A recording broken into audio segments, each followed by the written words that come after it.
नमस्कार प्रिय दर्शकों। आज का यह दिन कोई साधारण दिन नहीं है। आज सूर्यदेव अपनी चाल बदलते हैं।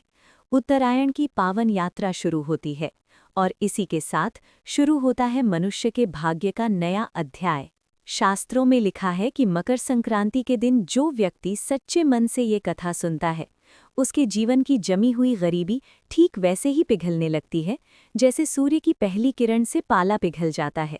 ये केवल एक पर्व नहीं है, ये आत्मा की शुद्धि, कर्मों की मुक्ति और नए संकल्प का दिव्य अवसर है। प्राचीन काल की बात है, जब समस्त पृथ्वी पर महाराजा भगीरथ का एक छत्र राज था।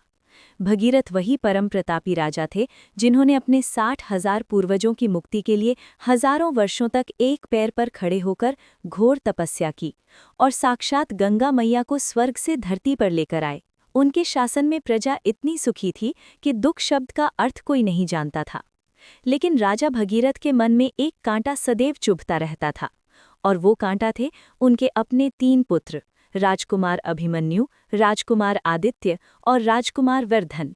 ये तीनों राजकुमार शक्ति में तो देवताओं के समान थे, परंतु स्वभाव से अत्यंत उद्दंड और अभिमानी थे। उन्हें लगता था कि वे सूर्यवंश के राजकुमार हैं, इसलिए पूरी दुनिया उनके चरणों की दासी है। वे अक्सर सोने के विशाल रथों पर सवार होकर नगर की गलियों से गुजरते और अपने रथ के घोड़ों को इतनी तेजी से दौड़ाते कि गरीब बस्तियों के मिट्टी के घर धूल से भर जाते। यदि कोई वृद्ध या लाचार व्यक्ति उनके मार्ग में आ जाता तो वे उसे हटाने के लिए अपनी चाबुक का प्रयोग करने से भी नहीं हिचकिचाते थे। राजा भगीरथ जब अपने महल के ऊंचे झरोखे से ये सब देखते तो उनका हृदय पीड़ा से भर जाता। वे अपने पुत्रों को बुलाकर घंटों समझाते, मेरे पुत्रों, याद रखो कि ये राजपाट और वैभव केवल कुछ समय का है। एक राजा वही होता है जिसे अपनी प्रजा के हर आंसू का हिसाब हो। जिस दिन तुम अन्न और मनुष्य का अपमान करोगे, उस दिन तुम्हारा सारा पुण्य नष्ट हो जाएगा और कुल का पतन सुनिश्चित हो जाएगा। परंतु राजकुमार अपने पिता की इन गंभीर बातों को केवल एक वृद्ध की कमजोरी और पुरानी बातें मानकर हंसकर टाल देते थे। समय का चक्र घूमता गया और मकर संक्रांति का पावन पर्व निकट आने लगा। पूरी अयोध्या नगरी को दीपों और पुष्पों से दुल्हन की तरह सजाया जा रहा था। उसी समय हिमालय की दुर्गम और बर्फीली वादियों से निकलकर एक अत्यंत वृद्ध और तेजस्वी महात्मा अयोध्या की सीमा में प्रविष्ट हुए। उन महात्मा के शरीर पर केवल एक फटा हुआ वस्त्र था। उनकी हड्डियां साफ दिखाई दे रही थीं और वे भूख प्यास से अत्यंत व्याकुल थे। वे महात्मा कोई साधारण भिक्षुक नहीं थे, बल्कि सूर्यदेव के अनन्य उपासक थे जो केवल लोक कल्याण के लिए भ्रमण कर रहे थे। वे महल के मुख्य द्वार पर पहुंचे और द्वारपालों से बड़े ही करुण स्वर में विनती की, पुत्र, मैं कई दिनों की लंबी यात्रा के बाद यहाँ आया हूँ। अत्यंत भूख लगी है और शरीर ठंडा पड़ रहा है। क्या महल से थोड़ा सा अन्न और इस कड़ाके की ठंड से बचने के लिए थोड़ी सी अग्नि मिल सकती है? उसी क्षण तीनों राजकुमार अपने शिकार से वापस लौटे। जब उन्होंने उस निर्धन और धूल से सने साधु को देखा तो राजकुमार वर्धन का अहंकार 7वें आसमान पर पहुंच गया। उसने साधु के करीब जाकर व्यंग्य से कहा, हे भिक्षुक, हमारे सूर्यवंश के इस भव्य महल में केवल वीरों, योद्धाओं और विद्वानों का स्वागत होता है। तेरे जैसे फटेहाल और गंदे कंगालों के लिए यहाँ कोई स्थान नहीं है। तू यहाँ खड़ा होकर हमारे महल की शोभा बिगाड़ रहा है। यहाँ से इसी वक्त चला जा, वरना रक्षक तुझे कारागार की कोठरी में डाल देंगे। महात्मा ने शांत और गहरी आंखों से राजकुमार की ओर देखा और कहा, पुत्र, आज तेरे पास अन्न के भंडार भरे हैं, इसलिए तुझे एक भूखे की पीड़ा समझ नहीं आ रही। पर याद रखना, जो अन्न का अपमान करता है और याचक को द्वार से खाली हाथ लौटाता है, माँ अन्नपूर्णा और सूर्यदेव उससे सदैव के लिए मुख मोड़ लेते हैं। ये सुनकर राजकुमार क्रोध से तिलमिला उठा और उसने साधु के हाथ से उनका मिट्टी का भिक्षा पात्र छीनकर एक बड़े पत्थर पर दे मारा। वो पात्र टुकड़े टुकड़े होकर बिखर गया और उसमें पड़ा थोड़ा बहुत जल भी धूल में मिल गया। साधु के मुख से एक भी अपशब्द नहीं निकला, बस उनकी आंखों से एक आंसू टपका जो सीधे धरती की धूल में जा मिला। साधु वहां से चुपचाप ओझल हो गए, पर उनके उस अपमान ने राज्य के विनाश की नींव रख दी थी। जैसे ही उन सिद्ध साधु का अपमान हुआ, अगले ही दिन से अयोध्या का संपूर्ण भाग्य ही पलट गया। पौष मास की शीतल हवाएं अचानक बंद हो गईं और सूर्यदेव आग उगलने लगे।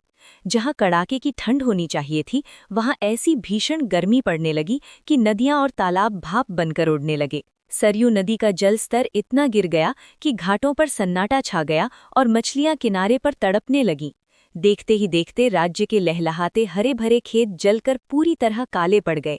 अनाज के गोदामों में रखा अन्न रातों रात सड़ गया या मिट्टी में बदल गया। पशु पक्षी पानी की एक एक बूंद के लिए सड़कों पर तड़प तड़प कर प्राण त्यागने लगे। मासूम बच्चे अपनी माताओं की गोद में अन्न के दाने के लिए बिलखने लगे और पूरा नगर शवशान की तरह मौन हो गया। प्रजा में हाहाकार मच गया। लोग भूखे प्यासे राजमहल के सामने आकर दहाड़े मारकर रोने लगे।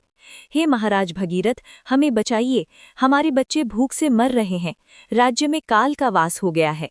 राजा भगीरथ जब बाहर निकले और उन्होंने अपनी आंखों से वो हृदय विदारक दृश्य देखा तो उनका अंतर्मन कांप उठा। उन्होंने तुरंत अपने कुलगुरु को बुलाया। गुरुदेव ने अपनी दिव्य दृष्टि से सब देख लिया और अत्यंत गंभीर स्वर में कहा, महाराज, घोर अनर्थ हुआ है। आपके पुत्रों ने साक्षात सूर्य नारायण के उपासक उन सिद्ध साधु का अपमान किया है। अन्न का निरादर होने के कारण मां अन्नपूर्णा और आपके कुलदेवता सूर्यदेव अत्यंत रुष्ट हो गए हैं। अब केवल मकर संक्रांति का दिव्य प्रायश्चित ही इस विनाशकारी अकाल को रोक सकता है, अन्यथा आपका पूरा सूर्यवंश इतिहास के पन्नों में दबकर रह जाएगा। राजा भगीरथ ने तुरंत अपने तीनों पुत्रों को दरबार में बुलाया। जब राजकुमारों ने देखा कि उनके एक पल के अहंकार ने हजारों मासूमों की जान जोखिम में डाल दी है और उनकी अपनी सुख सुविधाएं भी समाप्त हो रही हैं, तो उनका सारा घमंड आंसुओं के साथ बह गया। वे अपने पिता के चरणों में गिरकर फूट फूट कर रोने लगे। राजा भगीरथ ने कठोर स्वर में कहा, केवल रोने से ये पाप नहीं धुलेगा। यदि वास्तव में प्रायश्चित करना है और प्रजा को बचाना है तो अपने राजसी अहंकार का त्याग करना होगा। मकर संक्रांति की सुबह होने में अब केवल 3 दिन शेष थे। राजा ने अपने पुत्रों के कीमती वस्त्र उतरवा दिए, उनके स्वर्ण मुकुट और आभूषण छीन लिए और उन्हें केवल एक साधारण सूती वस्त्र पहनाकर सरयू के तट पर ले गए। राजा और उनके तीनों पुत्रों ने बर्फ जैसी ठंडी सरयू नदी के जल में कमर तक खड़े होकर घोर तपस्या शुरू की। राजकुमारों ने प्रतिज्ञा की कि जब तक सूर्यदेव प्रसन्न नहीं होंगे वे अन्न और जल की एक बूंद भी ग्रहण नहीं करेंगे। 3 दिनों तक वे बिना कुछ खाए पिए खड़े रहे। उनके शरीर भूख और ठंड से कांप रहे थे, उनके होंठ नीले पड़ गए थे और शरीर जकड़ गया था, पर उनके मुख से निरंतर ओम सूर्याय नमः का जाप निकल रहा था। इस बार उनके मन में कोई अहंकार नहीं था, बल्कि केवल प्रायश्चित की अग्नि जल रही थी। अंततः मकर संक्रांति की वो पावन और ऐतिहासिक सुबह आई जब सूर्यदेव ने धनु राशि छोड़कर मकर राशि में प्रवेश किया। जैसे ही राजा भगीरथ और उनके पुत्रों ने कांपते हाथों से सूर्य को अंतिम अर्घ्य दिया, पूरा आकाश एक दिव्य और अलौकिक सुनहरी आभा से भर गया। साक्षात भगवान सूर्य नारायण 7 श्वेत घोड़ों वाले अपने दिव्य रथ पर सवार होकर आकाश के मध्य में प्रकट हुए। उनकी चमक ऐसी तेजस्वी थी कि राजकुमार अपनी आंखें भी नहीं खोल पा रहे थे। सूर्यदेव ने मधुर परंतु अत्यंत गंभीर स्वर में कहा, भगीरथ, तुम्हारे पुण्य कर्मों और तुम्हारे पुत्रों के इस सच्चे पश्चाताप ने मेरा क्रोध शांत कर दिया है। आज मकर संक्रांति है, आज का दिन दान का महाकुंभ है।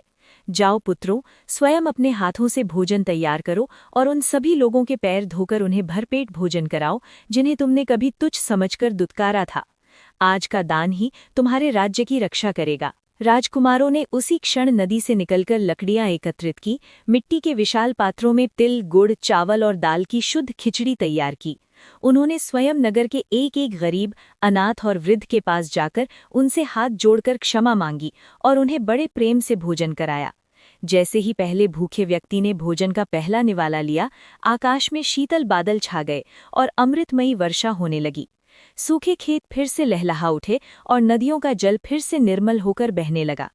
सूर्यदेव ने अंतिम आशीर्वाद दिया। आज के पावन दिन जो भी इस कथा को पूर्ण भक्ति और श्रद्धा से सुनेगा, साथ ही तिल और खिचड़ी का दान करेगा, उसके घर में 7 जन्मों तक कभी अन्न और धन की कमी नहीं होगी और उसकी 7 पीढ़ियों का उद्धार होगा। तभी से मकर संक्रांति पर खिचड़ी दान की ये महान और अमर परंपरा संपूर्ण भारतवर्ष में मनाई जाती है। बोलिए सूर्य नारायण भगवान की जय, मकर संक्रांति माता की जय।